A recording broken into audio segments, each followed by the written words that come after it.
Hey, back in the day gamer, it's time to go. We gotta go to the Cleveland Gaming Classic. Quick, get up. What do we need to do first? Good thing I slept in my clothes. Let's go.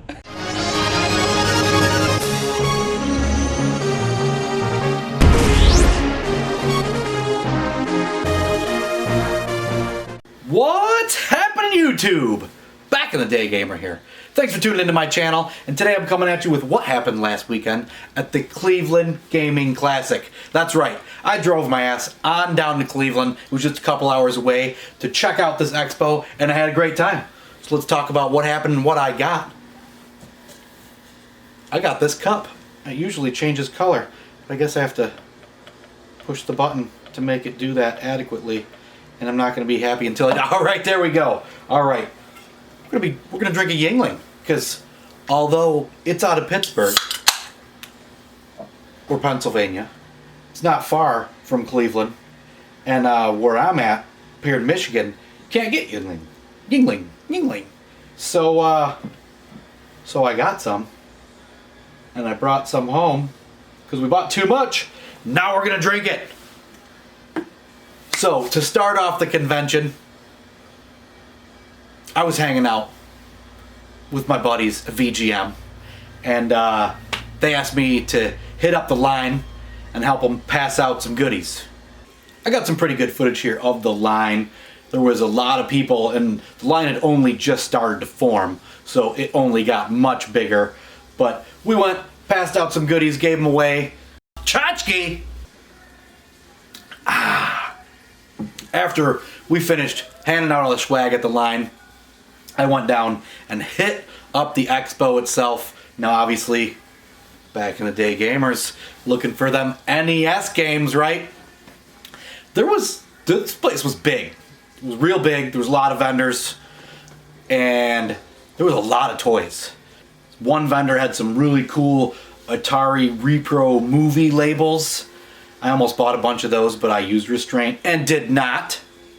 Speaking of restraint, I had to use great restraint to not come home with a whole lot of these toys.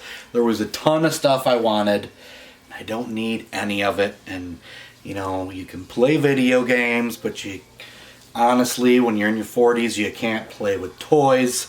So I exercised extreme restraint. I could hear my wife's voice in the background on my shoulder. What the fuck did you buy? Did we really need that shit? Where are we gonna put it? That was basically why I didn't really buy any toys. There's nowhere to put them. I'm already running out of space for games on these shelves, so there's simply no room for toys. Now you might be saying, you're a big fat liar, because what's that behind you? This Castle Grayskull? This second Castle Grayskull? Because I already have Castle Grayskull, but this one, little story. I'm walking past it, and there's a sticker on it, and I swear it says $15. So I say to the guy, I'm like, I feel like he's just gonna point and laugh at me, and they're all gonna be like, what an idiot! I'm like, is that Castle Grayskull really $15? Just expecting to be laughed at, and he's like, yeah. Oh, it's a little rough, it's kind of beat up, it's missing the door. But you know, I was like, okay, well, what I really wanted, I just wanted this piece that goes right here. I don't know what the fuck it's called, but the little floor piece that goes there so I can set a guy up on it. And to eBay those, they're like 40 bucks just for this little piece. So $15 for this. It's even got both landings, got a bag of toys, not toys, weapons. It's got the weapon rack and the machine gun and all that shit you don't care about, but it is well worth $15. So that was the only toy I came home with. I'm a big fat liar, because actually I got one more toy. This doesn't really count because it's so small, but I got these awesome 3D printed beer mugs, right? I was just walking past the guy and I was like, well, if I'm going to have a guy standing up on the top of my Castle Grayskull, do I want to put a sword in his hand? Or do I want him to have a big beer mug? The answer was clear.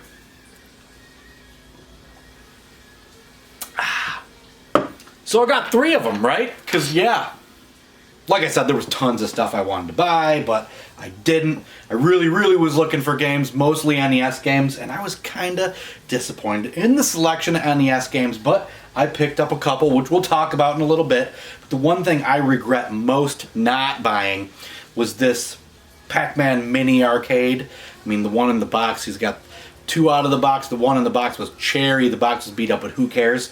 I really wanted it, but I still have mine from back in the day. So I was like, no, what the hell do I need this one for when I already have one that I'm not gonna play? Aside from video games and toys, there's lots of craft booths, which were really cool. My favorite was probably the guy with the D&D anniversary sign.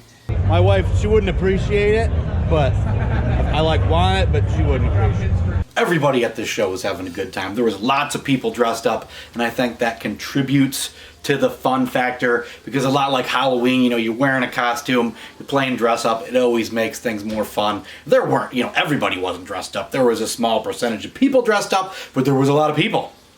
So that meant there was a lot of people dressed up. And everybody was having a good time, whether they were dressed up or not, including myself.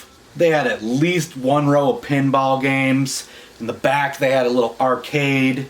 There was some solid cabinets in there. 2 of my all-time favorites, Double Dragon, and my all-time favorite, Rastan.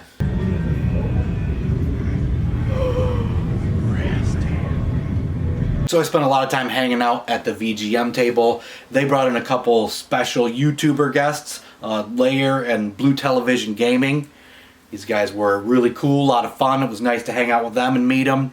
Darby from Blue Television Gaming plays a lot of hacks or repros, and there was one booth, the hands down coolest booth in the entire convention, where the guy had a whole shit ton of mostly Genesis games.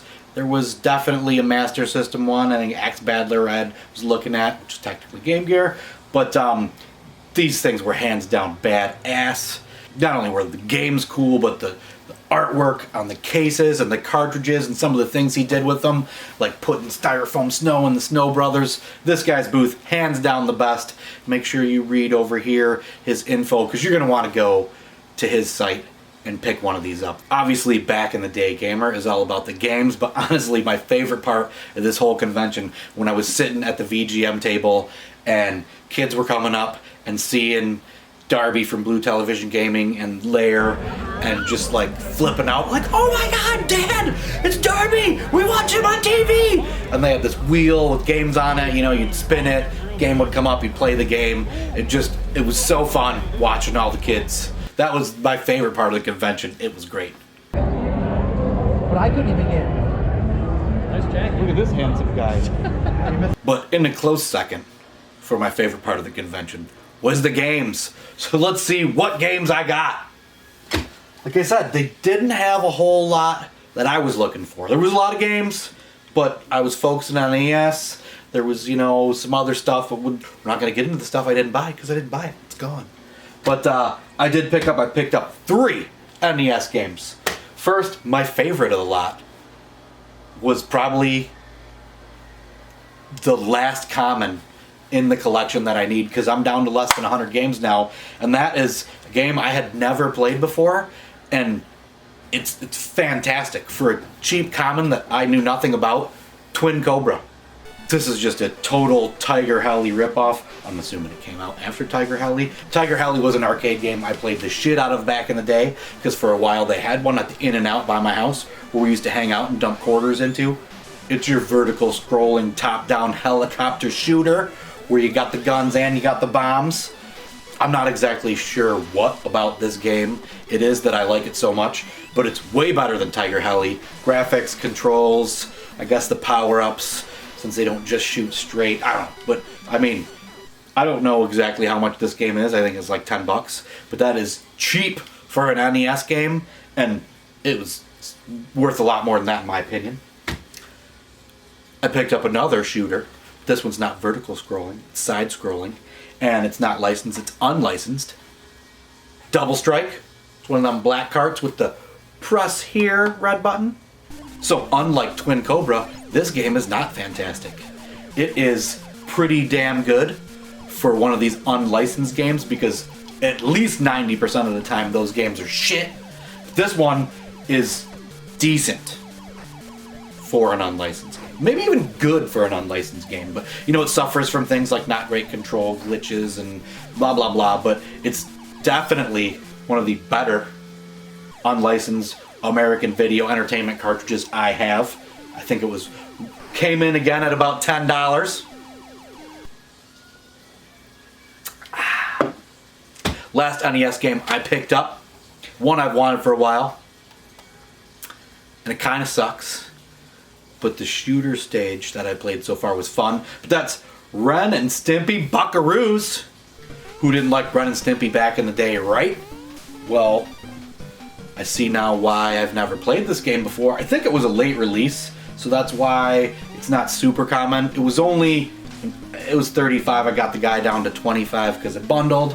But it's not great. Not a great game at all. Maybe it gets better. I doubt it.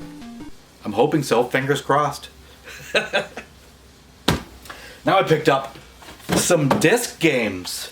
Well, but back in the day, gamer, we never see you play Xbox, right? Well, I have one. I've had it since back in the day. I do have some good games. One day, I will plug it in again.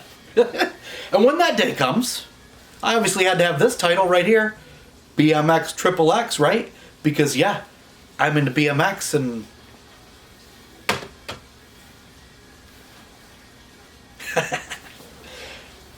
Halloween's coming up. If I possibly plug the Xbox in before that, we got Scooby-Doo Unmasked. Yeah, obviously there's no game footage because, yeah, I'm not plugging these in, but I heard that one was pretty good. The cover art. The gameplay on the back, screenshots look decent, so maybe I'll actually bust that Xbox out of the closet. Right here, 3 PlayStation 2 games. Highly anticipated, all 3 of them. I believe I have this on Wii, but now I have that on PlayStation 2. Kind of bothers me that all 3 of these games are the greatest hits, but it doesn't bother me that much. Simpsons Road Rage. Back in the day gamer is a huge Simpsons fan, so yeah, maybe one day we'll plug the PlayStation 2 and play that one in.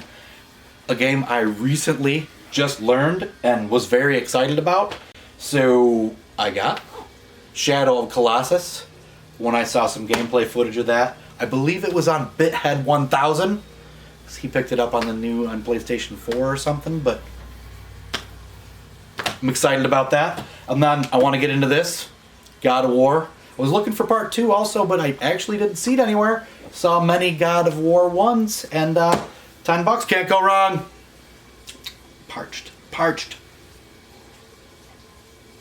Got the games, got the Gray Skull, got the little mugs. I got one more thing and I really want to show it, so I'm going to go get it.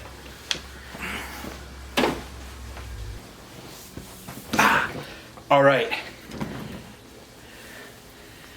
Come on. Focus! It's a Thing keychain, right? Thing! Love me some Addams Family. Halloween's coming up. Maybe I'll get this video out by then. But all in all, Cleveland Gaming Classic. Had a great time. I would definitely go back, especially since it's only 2 hours from my house. It was a really large convention. I just wish they had more Nintendo games for me to play, for you to see. But that's all we got. Cleveland Gaming Classic. 2 thumbs up. I'll see you there next year. Like, comment, subscribe, all that jazz. Till next time, YouTube. Keep it retro.